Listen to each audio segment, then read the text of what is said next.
This is a question for Senator Bramnick. President Trump is considering a baby bonus, and Transportation Secretary Duffy has ordered his department to prioritize funding for communities that have higher birth and marriage rates.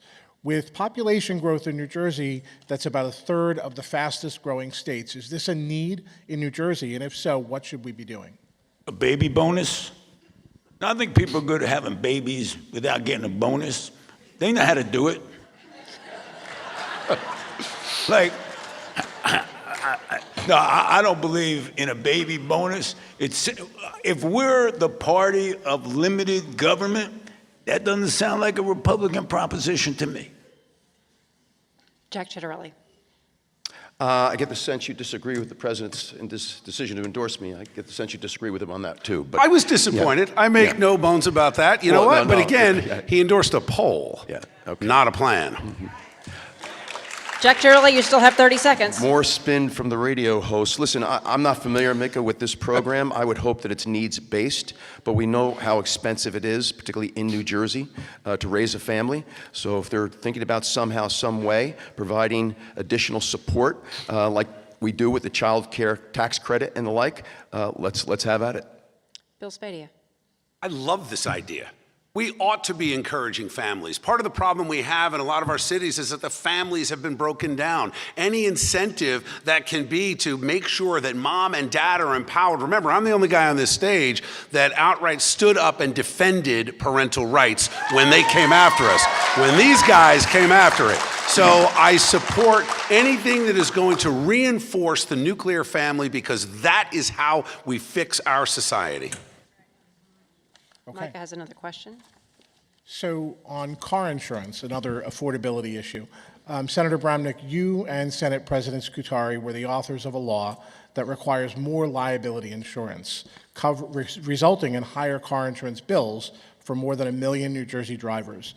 Is this an example that sometimes affordability can't be the only consideration for those who represent us? For 3 decades, the auto insurance companies had a cap no matter what the injury was, someone was hurt. And after 3 decades, I joined with the Senate president to increase that cap so the victim of an automobile accident could be somewhat compensated. The insurance companies are the strongest lobby in the state of New Jersey, and they're the toughest to actually get paid from. So I have fought my whole life to make sure that consumers are fairly treated by insurance companies. This was just one of the many bills where I stand up for consumers. There are going to be people on this stage who spend all their time defending insurance companies. If you've submitted a health claim to your insurance company and you get that piece of paper that said the bill was $200 and you got $9.99, that's going to end when I'm governor. I'm telling you right now. We're going to look at these insurance companies, and you're going to be compensated when you go to the doctor. Bill Spadea, you're next. Well, first of all, that bill not only raised the rates for consumers, but it enriched the trial attorneys. So we're not going to work to enrich the trial attorneys for sure. Number two, when we're talking about affordability, we need more competition when it comes to insurance, whether we're talking about health insurance or auto insurance.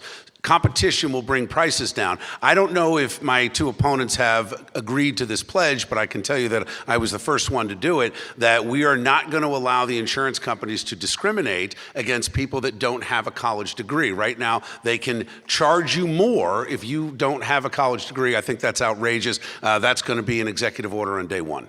Jack Ciattarelli.